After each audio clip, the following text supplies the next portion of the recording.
En Éthiopie, l'inquiétude grandit après la confirmation d'une première épidémie de maladie à virus Marburg, un agent pathogène apparenté à Ebola et considéré comme l'un des plus dangereux au monde.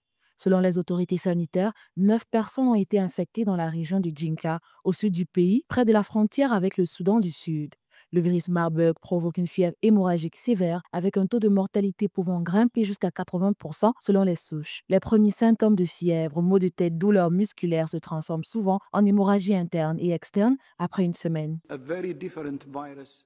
Il n'existe aucun vaccin ni traitement antiviral homologué contre le Marburg. Seule une prise en charge de soutien, réhydratation et stabilisation permet d'augmenter les chances de survie.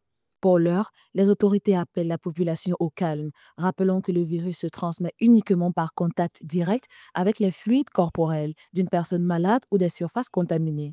Une surveillance renforcée est mise en place, tandis que les équipes internationales poursuivent les analyses pour mesurer l'ampleur réelle de l'épidémie. R&D blueprint for epidemics.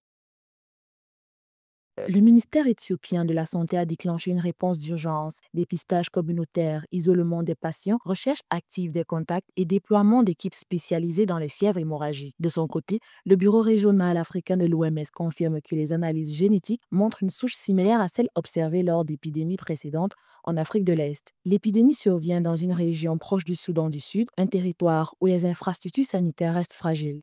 Les experts craignent une propagation transfrontalière si les mesures de contrôle échouent. Every time you see a case like this, it's Chaque like fois qu'un cas comme celui-ci est détecté, c'est une source d'inquiétude car on ne sait pas quelle trajectoire l'épidémie ou la pandémie va prendre. Mais je ne pense pas que nous devions être alarmés. Il faut simplement rester vigilant et prendre toutes les précautions nécessaires pour empêcher la propagation du virus. Il est peu probable qu'il provoque une pandémie, mais c'est certainement une source de préoccupation à chaque fois qu'une épidémie de ce type survient.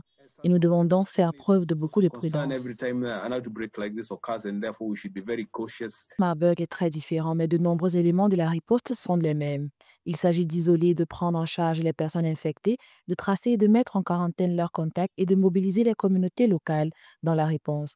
Il n'existe aucun vaccin homologué contre le Marburg. Bien que des vaccins soient en cours de développement, et l'OMS travaille avec ses partenaires pour rechercher des opportunités et de les évaluer lors de cette épidémie dans le cadre du plan du R&D pour les épidémies.